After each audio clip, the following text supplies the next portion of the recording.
Assalamualaikum warahmatullahi wabarakatuh. Salam sejahtera, Om Swastiastu, Namo Buddhaya, salam kebajikan. Perkenalkan, nama saya Indrajit. Saya adalah seorang dosen di Fakultas Ekonomi dan Bisnis Universitas Kelabat di Air Madidi, Minahasa Utara, Sulawesi Utara. Saya mengajar di Prodi Manajemen dan saya mengajar banyak mata kuliah yang berhubungan dengan ilmu pemasaran atau marketing. Dan pada kesempatan kali ini saya ingin berbagi mengenai RPS dari salah satu mata kuliah yang saya ampu yang berhubungan dengan marketing, yaitu Consumer Behavior atau perilaku konsumen. Untuk mengambil mata kuliah ini, mahasiswa diwajibkan untuk mengambil terlebih dahulu mata kuliah Marketing Management untuk menjadi dasar bagi mereka untuk masuk di dalam mata kuliah ini.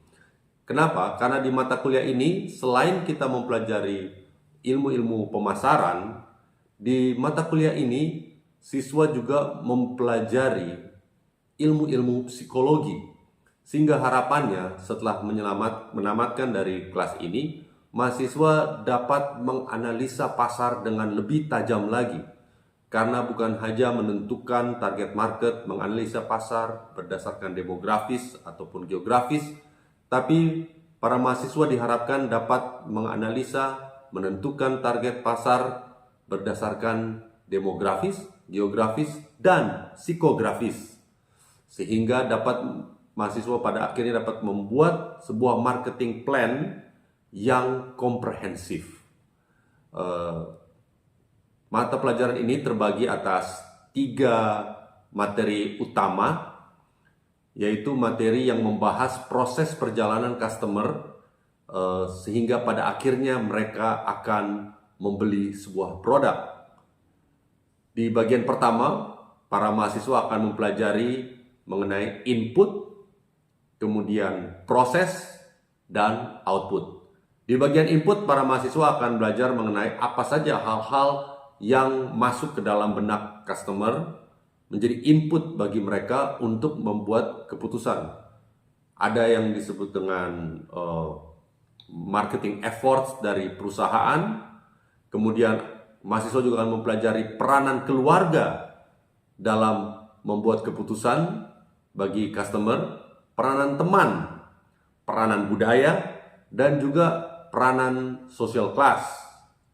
Setelah semua input ini masuk, maka pada bagian kedua, yaitu proses, para mahasiswa akan mempelajari dan mulai melakukan proyek-proyek yang berhubungan dengan bagian ini.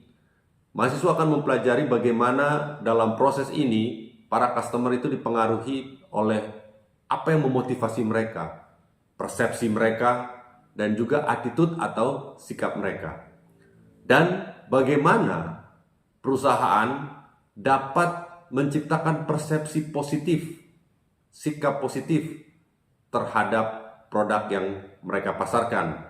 Di sini mahasiswa akan mulai menyusun bagaimana menyusun pesan-pesan promosi, promotional message, kemudian akan mempraktekannya dalam membuat sebuah promotion campaign yang tepat sasaran. Dan mahasiswa juga akan diperlengkapi juga dengan pengetahuan akan consumer personalities, di mana di mana para mahasiswa akan mempelajari personality yang berbeda dari tiap-tiap customer, sehingga nantinya setiap promotional message akan tepat sasaran. Kemudian setelah proses ini dilalui, maka muncullah output, yaitu customer akan membeli atau tidak membeli. Namun di pelajaran ini kita tidak berhenti hanya sampai di membeli, karena kita ingin agar customer juga melakukan pembelian kembali di masa depan. Itulah sebabnya ketika customer itu membeli, perusahaan harus memastikan bahwa mereka memiliki pengalaman yang baik.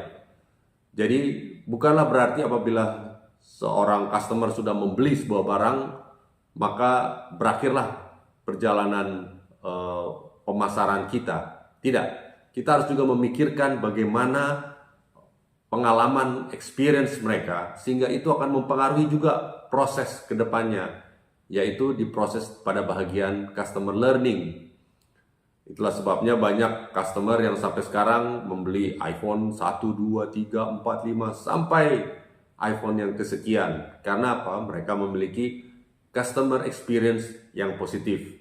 Itulah sebabnya dalam mata kuliah ini kita juga harus menjamin bagaimana customers itu memiliki positive experience. Perusahaan harus memastikan ada after sales service, ada perhatian terhadap customer. Dan apabila perusahaan berbuat salah, apa yang harus perusahaan lakukan untuk memperbaiki hubungannya dengan customer.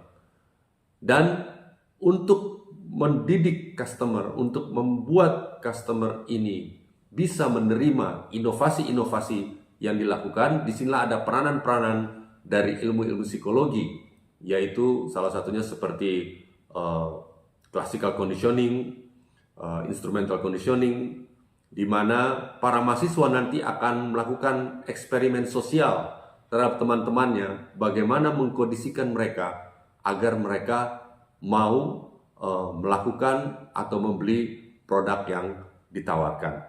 Untuk menyelesaikan mata kuliah ini, para mahasiswa diharapkan dapat memenuhi beberapa tuntutan seperti ujian, mid dan final, kemudian proyek-proyek sepanjang semester seperti tadi membuat promotional message, membuat promotion campaign, kemudian melakukan eksperimen sosial, kemudian juga ada tugas-tugas pribadi, esai, kemudian mahasiswa juga harus hadir tepat waktu, rajin masuk kelas, sikap yang baik, itu juga mendapatkan penilaian.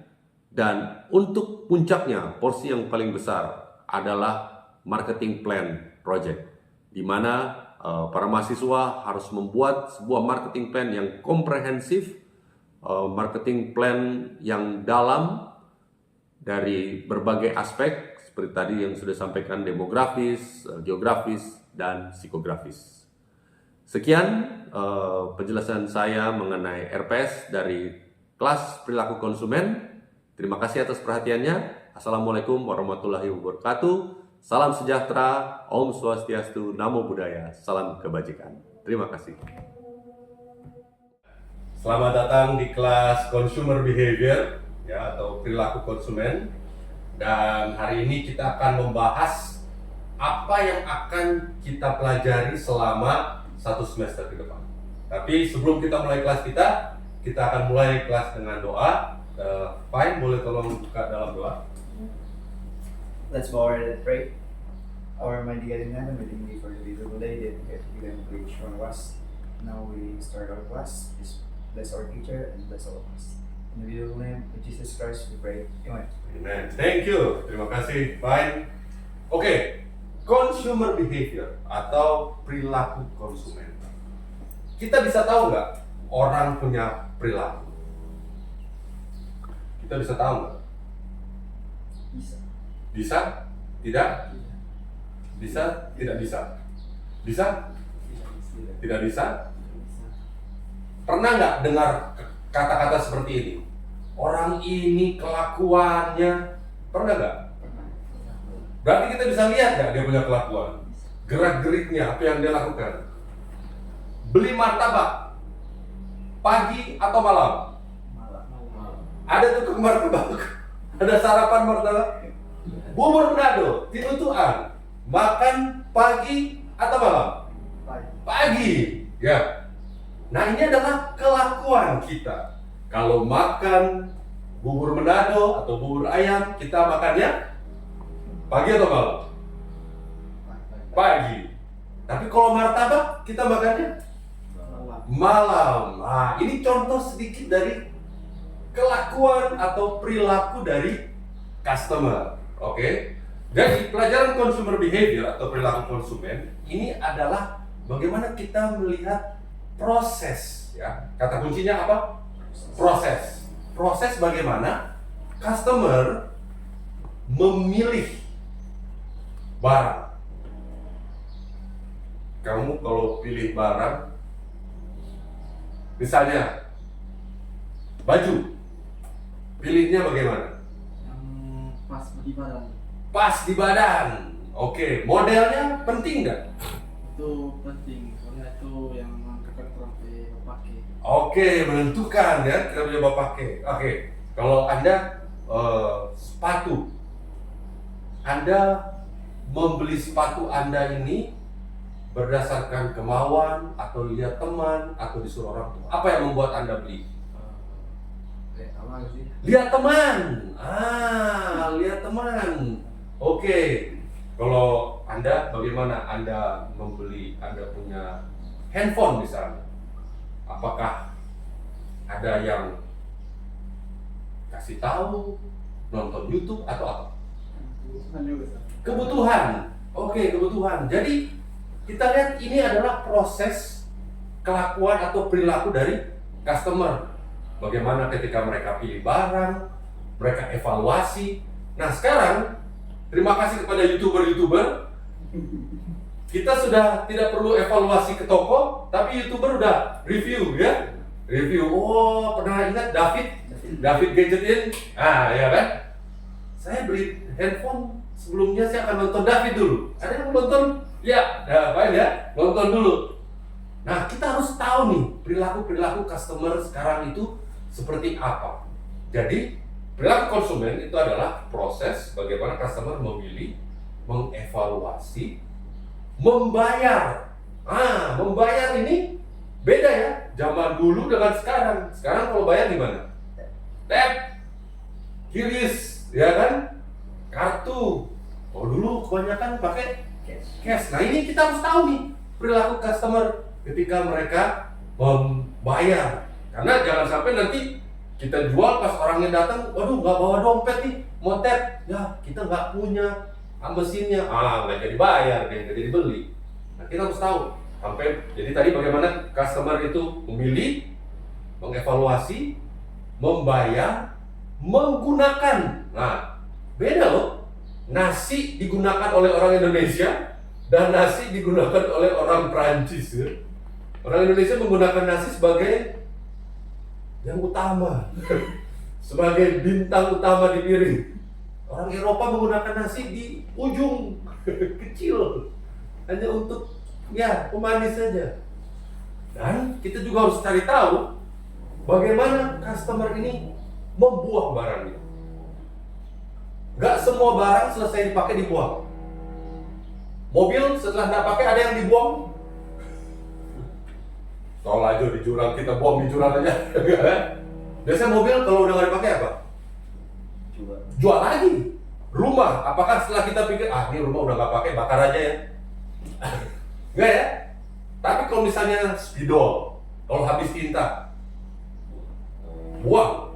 Nah ini semua perilaku customer yang kita harus tahu supaya kita tahu apa strategi yang nanti kita akan buat. Nah di dalam perjalanan customer perilakunya dalam sampai membuat keputusan, saya akan bagi dalam 3 hal utama, yaitu input, proses, dan output.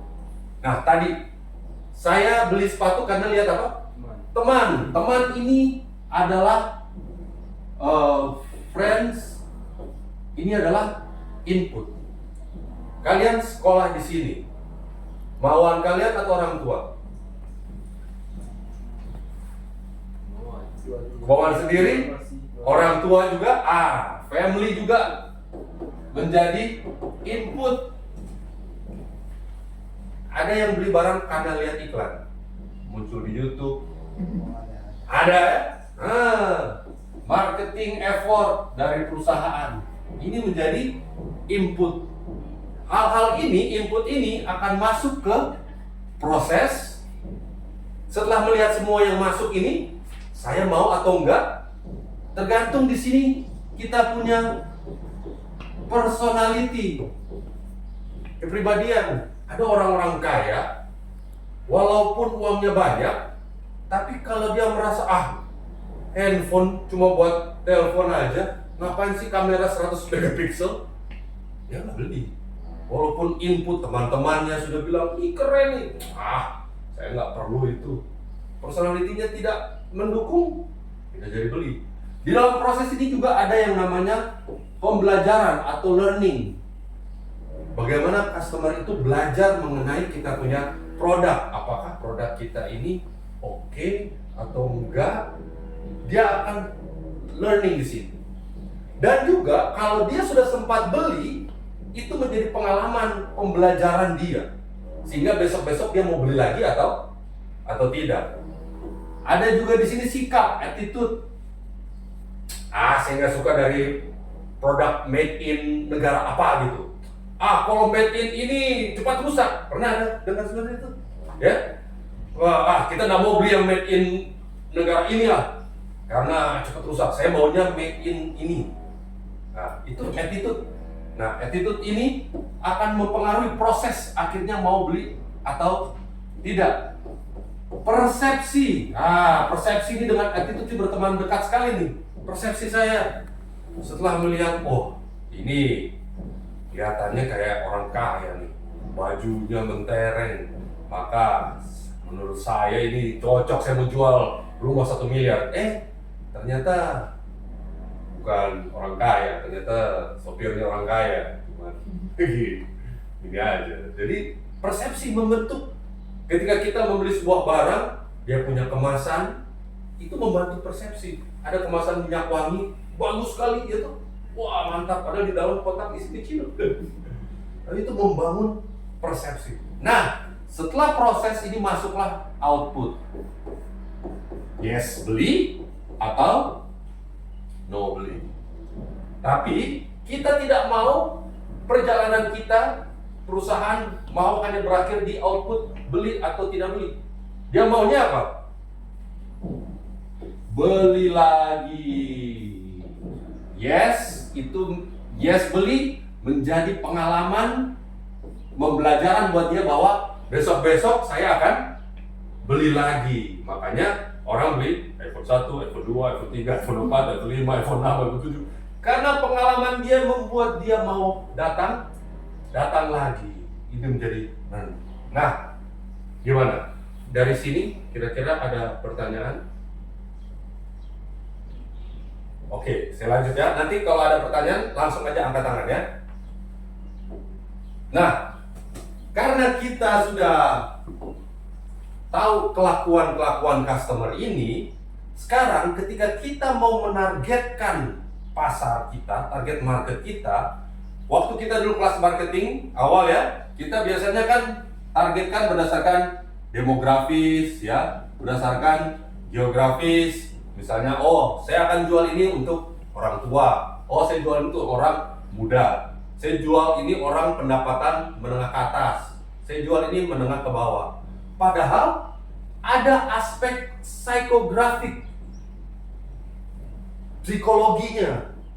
Orang pendapatan pas-pasan belum tentu tidak mau beli iPhone. Orang pendapatan atas belum tentu juga beli iPhone. Karena tadi ada personality, ada attitude, ada persepsi. Jadi di kelas perilaku konsumen ini kita akan belajar lebih dalam mengenai perilaku kelakuan daripada customer kita. Supaya apa? Supaya ketika kita buat target market, kita akan lebih tepat nantinya. Sayang kan kita bikin iklan, ternyata yang kita iklankan uang udah keluar banyak-banyak, ternyata mereka nggak mau, mereka nggak suka. Nah, itulah sebabnya cicilan 0%. Kenapa? Karena ada orang-orang walaupun secara demografis tidak mampu untuk beli, tapi mereka ingin iPhone 16 Max Pro Plus. Maka caranya bagaimana?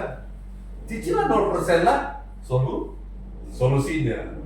Karena untuk apa? Untuk orang-orang yang pengen tapi secara demografis, secara ekonomi tidak sanggup, tapi secara psikologinya mereka sangat ingin.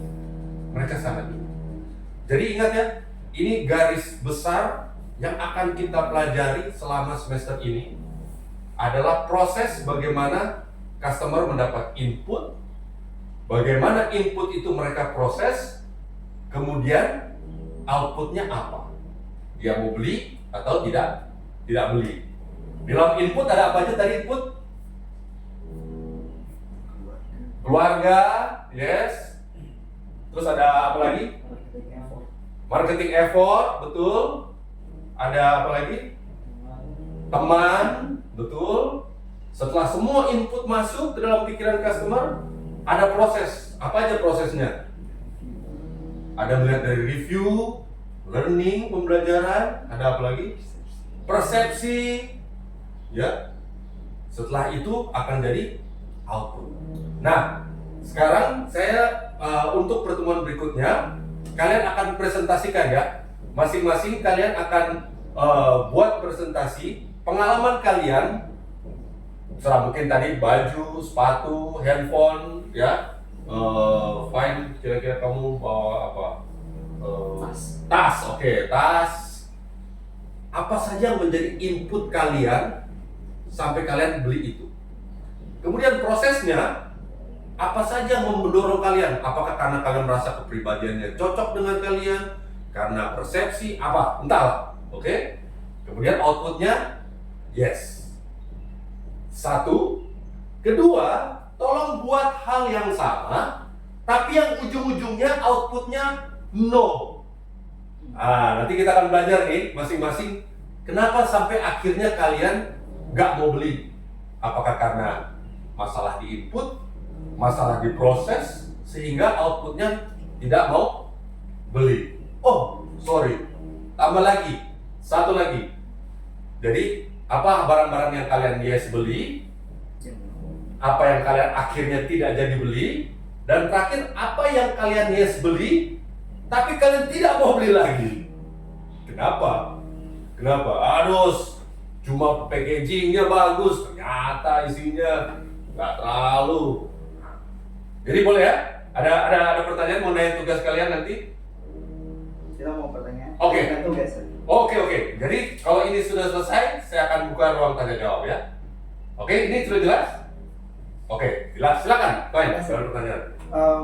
Kita mempelajari tentang consumer behavior. Ya. Betul kan, Sir? Nah, kalau kita lihat era sekarang ini orang hidup, bisa dibilang orang hidup di dua dunia. Oke. Dunia nyata dan Dunia mana? digital. Digital, betul. Nah, kira-kira menurut Sir, apakah persepsi orang yang tadi Tom belajar, kebiasaan, behavior dari orang-orang yang terbiasa dengan kehidupan dunia nyata mempengaruhi persepsi terhadap digital juga Sir, atau bagaimana? Apakah ada keterkaitan atau malahan bertolak belakang? Ya, thank you. Pertanyaan bagus sekali ya. Jadi memang digitalisasi sekarang ini sangat erat dengan hubungan kita sekarang. Contohnya digitalisasi tadi teman-teman sudah bilang bahwa kalau bayar tap ya, QRIS ya, itu sudah masuk digitalisasi. Saya mau beli handphone, nonton review YouTuber gadgetin ya, itu digitalisasi.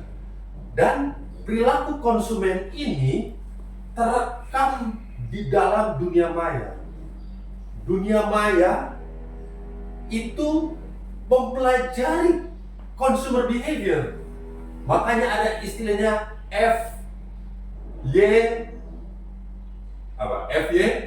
FYP. Saya suka sejarah Indonesia. Saya suka sejarah Eropa. Saya nonton sejarah. Algoritma dari sosial media, dia lihat ini orang kelakuannya, dia sering lihat-lihat. Makanya FYP saya selalu yang muncul di saya punya sosial media adalah hal-hal sejarah, karena dia tahu kelakuan saya.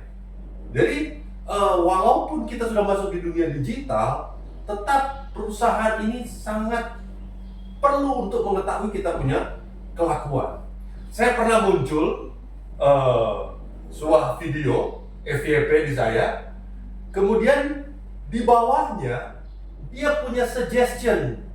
Ini mungkin bisa di-share ke teman kamu si A.